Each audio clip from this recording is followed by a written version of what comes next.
my morning walk. I tend to take walks a lot, and especially in the early morning before it gets too hot. I'm down here in Atlanta, Georgia, actually Fayetteville, Georgia, and it gets like on average 90 degrees, maybe 85 average. And so I try to get up early enough to catch some decent weather and not burn up. So anyway, good morning to you guys and good afternoon to you. We are not posting our normal Everyday People podcast because we have various meetings that's going on in our family. So we couldn't pull it off today. Good morning. And so basically, I'm going to talk to you a little bit myself. My wife owns a juicing company called Yogi Juice Bar. And she's been doing juicing for probably about 20 years. But now she decided to really make it into a business. And she's going to be in 2 locations, God willing. One in Southwest Atlanta, and then one in possibly in Pinewood Forest. Pinewood is one of the newer Hollywood studios that are based here in Atlanta. And I think Black Panther, Captain America, various huge blockbusters were filmed at this particular Hollywood studio. And so they have also now opened up basically a living community with a hotel coming up and restaurants and Yogi Juice Bar. And it's very, very interesting to be a part of that type of huge ordeal. The land was bought years ago, I guess, by the Truett Cathy family, or Cathy Truett, is that? Anyway, the people that own Chick-fil-A, they bought, I don't know, thousands upon thousands of acres of land, and they built Pinewood on that. And my wife is planning, and me and her are planning to open up Yogi's Juice Bar. And it's an interesting journey. We had to hire people to help consult because it would be the biggest investment we've ever made in our businesses. We own a few different businesses. We own Victory Spot, which is an art school. But that was pretty easy because we already are in the arts. I know a ton of instructors. I know a ton of talented people. And I'm known for music, so it's pretty easy. And then we own Robbie's Corn Roast, which was actually started by my father when I was about 8 years old. And we sell roasted corn at music festivals. And that was easy because my father really started that. And I love when families, especially us Black families, pass down businesses to our children. It gives our children a chance to not start from negative, but to start from, and not start from ground zero, but to start from some type of, benefit. So I was able to do that. The business does well, but this year, of course, with COVID-19 striking, all the festivals that we normally would sell corn at were canceled. So that's one of our other businesses, but we can't run it right now. I can't tour right now either because most of the concert venues and festivals that we tour at are also closed. So we own another business. It's really not a business. This is a foundation. And it's called the Dr. Terrence N. Thomas Scholarship Fund. And that's based on my brother who passed away when he was 29. And it's not a business, but we work at it very hard. we've raised about $1 million to send young black men and women to colleges and universities and undergrad and grad school. So we've raised $1 million now, which I'm very, very, very grateful for. Thanks to the help of some amazing business leaders in the black community, primarily, a few corporations, but mainly most of the money came from black business leaders, some of which were about to pass on and wanted to give money to future black students. And so, anyway, with Yogi Juice Bar, this is a different, paradigm for us. It's something very new. The juice part isn't, but the business part is. And especially being part of such a big development at Pinewood Forest. You can look it up on Google, Pinewood Forest. So it's pretty awesome. Pray for us, please. We love for your prayers. And so that's why we didn't do our normal meeting today. All of that was for that. Just wanted to talk about a few things. One is, last night on Twitter, apparently Adele was in London somewhere celebrating some type of reggae or carnival festival. And she had on Bantu Knots. She wore her hair in Bantu Knots, and she had on like Jamaican colored clothing, something like that. And I didn't read her caption, but Black Twitter here in America went off. And, they started saying cultural appropriation. They started saying, look, stop stealing our styles. And just really going in. It was a trending topic for probably over a day straight. And then it turned into people from Jamaica and from Africa. Of course, Bantu Knots are from Africa. The Jamaican colors are Jamaica. They started going in on Black Americans for always calling stuff cultural appropriation when it's not. And then there started to be just a lot of vitriol coming from Africans to Black Americans and Black Americans going back to Africans. And so I wanted to talk about it because I feel like it's all a ploy. Number one, the beef between Africans and Black Americans, I think, is primarily created. I don't think it's as real as we act like it is. So, there's been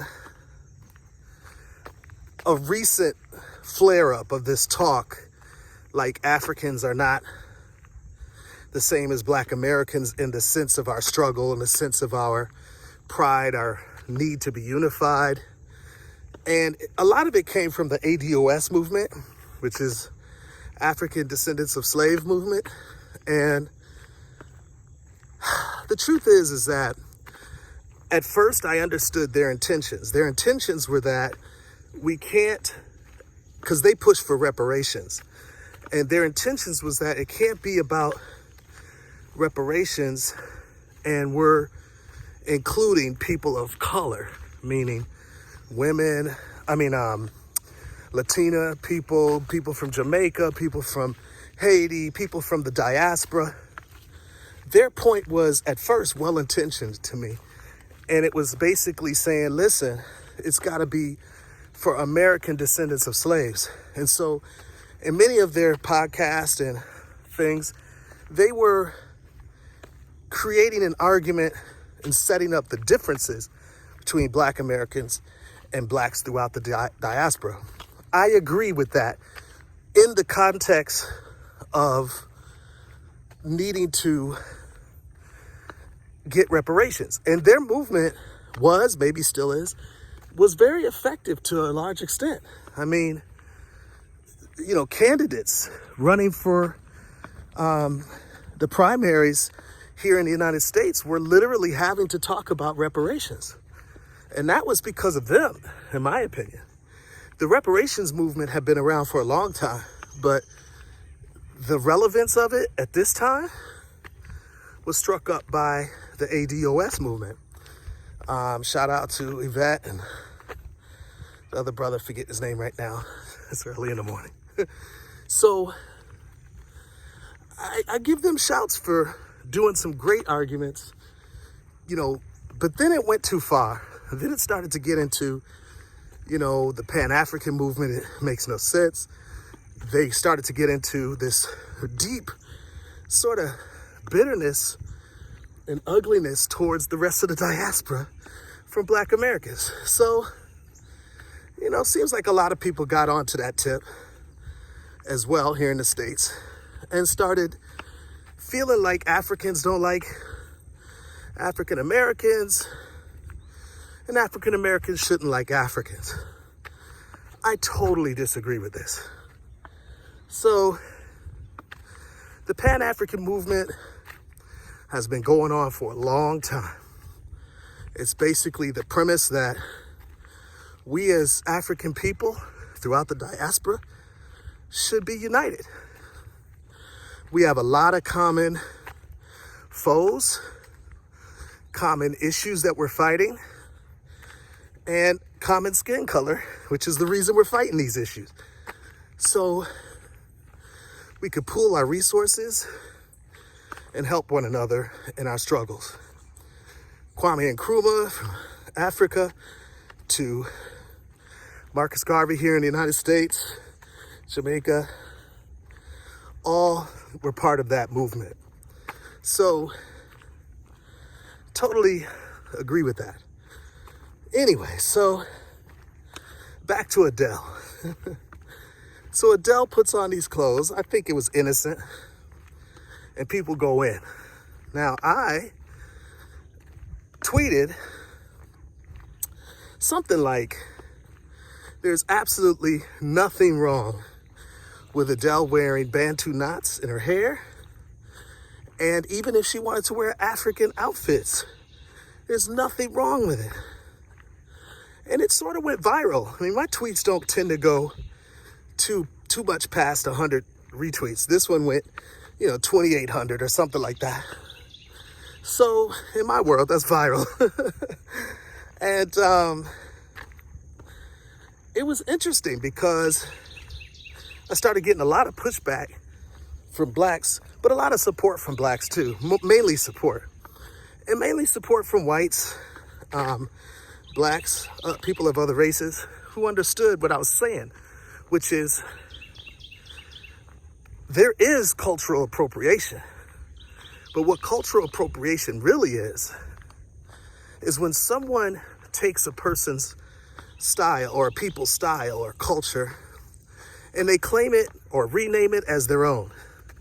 So they're not giving context to what it is and how they were inspired by it. That's when it's appropriation. It's not when somebody from another race wears clothing or hairstyles of another person's race or culture. And if that was the case, we're all messed up because we all do it. I mean, right now, I got on faux locks. These aren't my real locks. I used to have real locks, but I cut my hair so much that I went ahead and got faux locks, probably made in China. And I'm wearing, European clothing and shoes that were probably made in China and developed by some European years ago. I'm wearing tennis shoes right now. I'm on a walk. My point is that, even as black people, we wear all types of stuff. We wear blonde wigs. I'm all for the freedom of expression. But for us to start saying that when anybody wears our stuff, it's cultural appropriation, it's just a false statement. So some people were clapping back and they were saying things like, you don't know what a cultural appropriation is. It has to do with the level that the people that are appropriating are on. So if you're a mainstream person and you're appropriating someone's culture, it can go over as your own. Or if you rename it, which I agree with all those points. So basically, if you rename something, or if you call it your own thing, some examples is like the Kim Kardashian butt, or when they used to say the Bo Derek braids. Bo Derek is a star from back in the day from the movie 10. I'm watching out for some dogs. There's some horses and dogs on the side here. Sometimes there's loose dogs, so I have to carry my trusty dusty stick to make sure I don't get bit up. I've been chased by dogs numerous times on this walk. Same path. Anyway, so yeah. The Bo Derek braids is a great example. I think somebody called cornrows box braids in the white culture recently. And again, just taking the style and not giving props to who started the style. Another one of their beefs were that it's going around wearing things that, because of white privilege, white people are able to wear cultural clothing and it's cool, and black people wear it and it's unacceptable. It's not acceptable for the workplace or things of this nature. And people refer to locks, dreads, as one example of that. And again, that's a totally different issue. That would be the issue of white privilege and a white supremacist culture.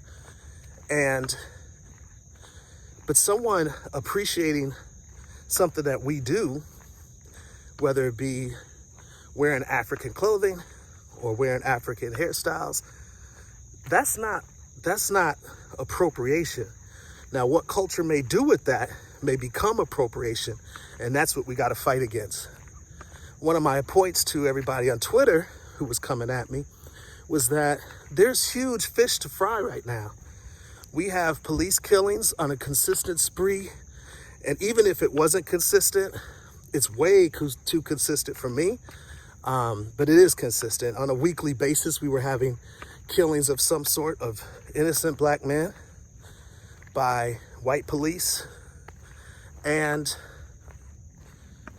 basically all types of other issues, from preventing the vote during an election season, which is outrageously wrong. We have reparations that we need to deal with. We have, which I think is a worthy cause. The type of reparations, in my opinion, need to be diverse, which is really what everyone who I've seen who talks about reparations has all said. So some money, various different programs, but some of our smartest minds coming together to develop that program.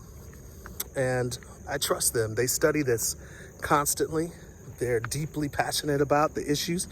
And then, of course, prison reform, police reform, defund, which is misunderstood by most. The whole defund the police movement. Ooh, you should have seen this crane. I can't catch it. Anyway, beautiful. So there's a lot of fish to fry. And I was saying on my Twitter account that this whole Adele thing isn't even a fish in the first place. And then the other thing I just want to say is that the whole black against Africa and Africa against black, people have said in the past that, certain African singers have dogged out black people and African people don't like black people. Listen, I've been to Africa numerous times, more times than I could count. I've met numerous African people in my travels. And I want to tell you unequivocally that most Africans love us, respect us, care for our journey, and want to see us come home for numerous reasons. Come home to Africa. One reason is to help build their economy. Two is to start various businesses. Black Americans are the richest blacks in the diaspora as a huge group of people. There are very rich Africans, don't get me wrong, But as a group of people, we make the most money. We spend trillions of dollars yearly on buying various materials and things like that. So we are very rich, and many Africans have stressed the need for us to come home for spiritual reasons, for emotional reasons, for refuge against the consistent oppression that we face here in America and throughout the diaspora. And they've expressed us to come home because it's family. So I can tell you straightforward that most Africans respect us and love us. Now, I will say, many Africans, they still have culture. Many Africans still have cultural norms and moral standards within their community. So there's a lot of things that they see from us, from the media, that concerns or even grosses them out. And I get it. It grosses me out too most of the time. When they see primarily ratchetness coming from us, gross materialism, throwing money in the air and, just tossing money, burning money, tossing money around, burning money. You got to understand, people who live in certain countries that are poor, they look at those types of behaviors and they're appalled by it, which they should be. Even if they weren't poor, it's appalling. And so you have to understand, a lot of what the media shows us, and I talk about this in my documentary Nigga Factory, it's on this page, on this YouTube channel, and a lot of what the media shows of us is one-dimensional. And so some Africans' viewpoints of us is based on that media representation. So you got to understand that. And then the other thing is that Africans do know that America has a lot of opportunity, and if they could come here, they would come here, which many of them do, and get thoroughly educated, which most do, work extremely hard, which most do, start various businesses, a lot of things that we don't want to do, whether it's cleaning services or owning that corner store or selling various things in the middle of the ghetto here in America. A lot of Africans will take that opportunity, live together in one house, just like many Mexicans have done and many Latinos from different cultures have done, and make it here in America. So there is some thoughts about our moral standards and our cultural standards as Black Americans as we've gotten more and more decadent, in my opinion. Not all of us, but the culture that's being presented about us has become more and more decadent and more dumb, to be honest, just dumbed down and stupid.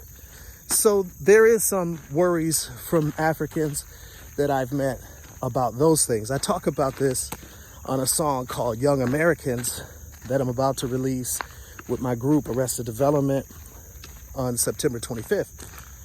The album's called Don't Fight Your Demons, and the song's called Young Americans. So that is something that Africans do feel, but I just want to encourage us not to fall into this us versus them trap. It's such a devious trap. I was saying on Twitter that I believe Russian bots and Russian operatives basically will take advantage of our discord that we seem to have against each other as Blacks, and will take advantage of it. And then they'll, basically heighten it, get us to not vote, get us to be all confused about each other and hating on each other. Maybe get certain Africans who have certain moral values, heightened moral values, get them to vote Republican for what they supposedly say they are about, family and law and order and things of this nature. So I just hope we don't get duped.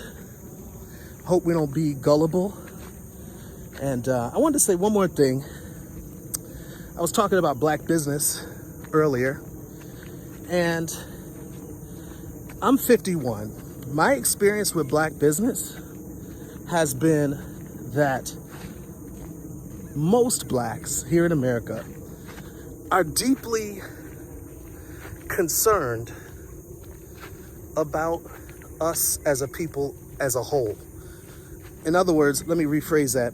Many middle class and even slightly upper class blacks that I've met, they're very concerned about the reality of lower and underclass blacks here in America. They're very concerned. They have a deep rooted passion for doing what they can to help. And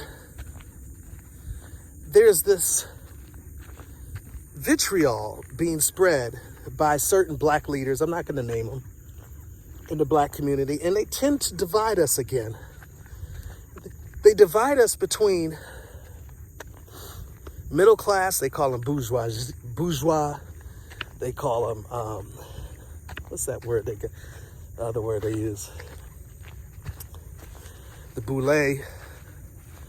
And they start dividing us. Basically, if you're not a poor black, then you're not really true for the cause, more than likely.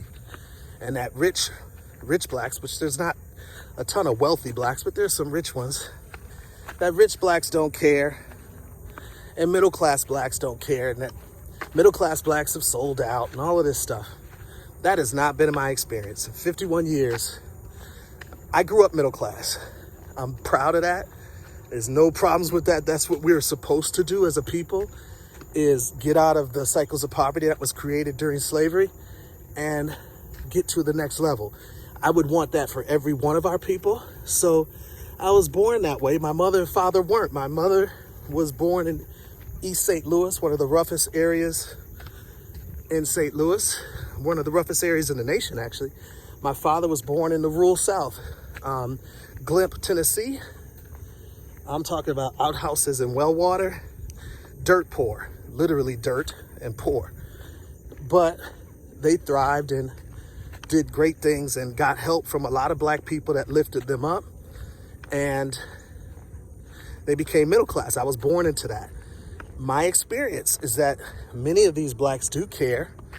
There is a cultural concern, and a lot of times there will be middle class blacks who are not afraid to go into the black community. They're not afraid to represent the wholeness of who we are as a people.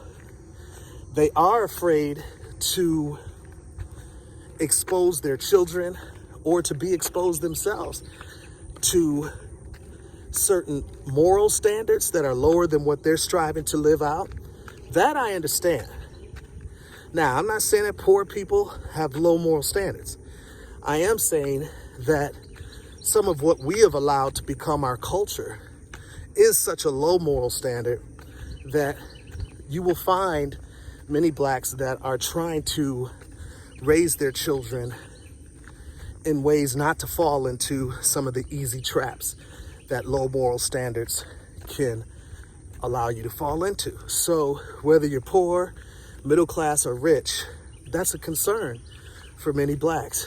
And anyway, like I said at the top of this piece, the Dr. Terrence Thomas Scholarship Fund has been funded by blacks who made some pretty good money, some of them millionaires. Most of that college scholarship fund has been funded by blacks who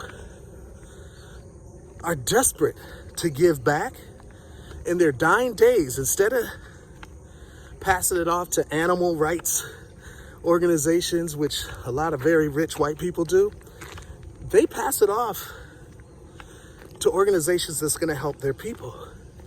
I applaud that about us. So I just think we need to recalibrate some of the arguments that I hear that middle-class blacks are against poor blacks.